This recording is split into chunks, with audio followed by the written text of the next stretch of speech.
Қазақстанда шығарылған төлем карталарының жартысы ғана белсенді түрде пайдаланылады. Бұл туралы мәжілісте өткен қолма-қол ақшасыз айналым мәселесіне арналған дөңгелек үстел барысында Ұлттық банк департаментінің директоры Руслан Мусаев мәлімдеді. Оның айтуынша, Қазақстанда бүгінге дейін 16 миллионнан астам төлем карталары шығарылса, соның тек 6 миллионы ғана белсенді түрде қолданылады. Сонымен қатар Ұлттық банк өкілі посттерминалдардың жайына да тоқталды. Департамент директорының сөзінше, Қазақстанда соңғы 2 жылда посттерминал орнатқан кәсіпкерлер саны 2,6 есеге артқан.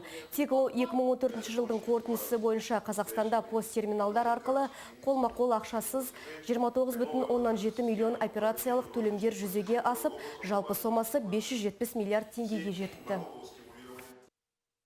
За последние 5 лет объемы транзакций выросли в 2,3 раза. Соңғы 5 жыл ішінде еліміздегі төлем транзакцияларының саны 1,8 есеге, ал оның мөлшері 2,13 есеге артқан. 2014 жылы ұлттық жүйелер арқылы 202,6 триллион теңге сомасында 34,17 миллион транзакция жасалды. Соңғы 3 жылда жасалған төлемдер көлемі 18,17%-ға ұлғайды. Бұдан бөлек төлем карталарының қызмет жүйесінде 64 мыңнан астам посттерминалдар, 9,17 мың банкоматтар мен 36,17 мың сауда ұйымдары бар.